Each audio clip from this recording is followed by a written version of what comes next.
মানিকগঞ্জের সিংগাইর উপজেলার এক বলধারা ইউনিয়নেই রয়েছে ৩৩টি ইটভাটা, আর উপজেলার ১০০টিরও বেশি।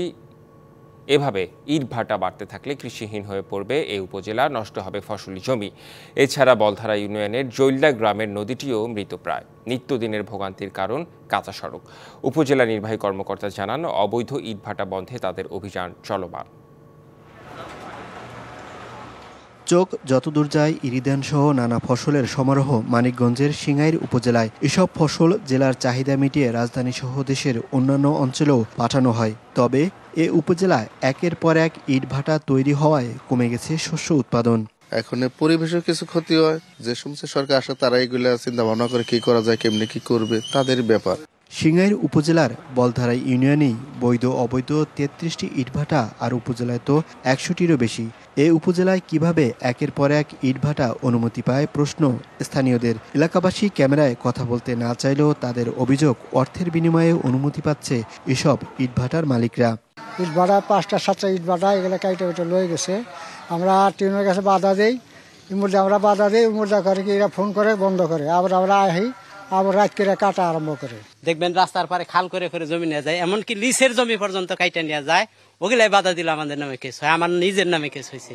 এরা কেউ ওই পাত্তা দেয় না। এই যে আমরা যারা সাধারণ কৃষক, আমাদের তো গণাই ধরে না হেরা, আমরা আমাদের মানুষই মনে করে না হেরা। নগদ পেমেন্টে ৫০০ টাকা পর্যন্ত ক্যাশব্যাক, আর লেনদেনে প্রতিদিন ডিপ ফ্রিজ এবং ঘন্টায় ঘন্টায় এসি টিভি সহ দারুণ সব গিফট। একই উপজেলার বলধারা ইউনিয়নের জৈল্যা গ্রামের এ নদীটি একসময় যুক্ত ছিল ধলেশ্বরী নদীর মোহনার সাথে।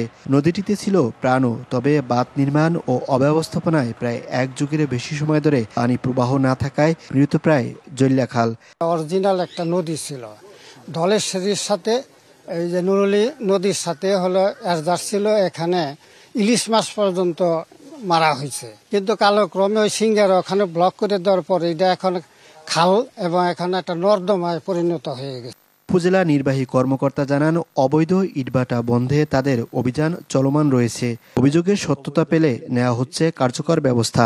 পরিবেশ অধিদপ্তর থেকে তাদের যে লাইসেন্স এবং ডিসিসির কার্যালয় থেকে তাদের যে লাইসেন্স, সবগুলো নিয়েই তাদের কার্যক্রম করতে হয়। আমরা নিয়মিত মনিটরিং এর মধ্যে রাখি। গ্রামীণ যে সড়ক যেগুলো কাঁচা রয়েছে, এগুলো পাকা হওয়ার সম্ভাবনা বা এগুলো পাকা হওয়ার প্রক্রিয়ায় থাকে। ইউনিয়নবাসী জানান, এই ইউনিয়নের কিছু সড়ক এখনো কাঁচা, আবার কোনোটি আধা পাকা থাকায় কৃষিপণ্য পরিবহনে তাদের নিয়মিত ভোগান্তির শিকার হতে হচ্ছে।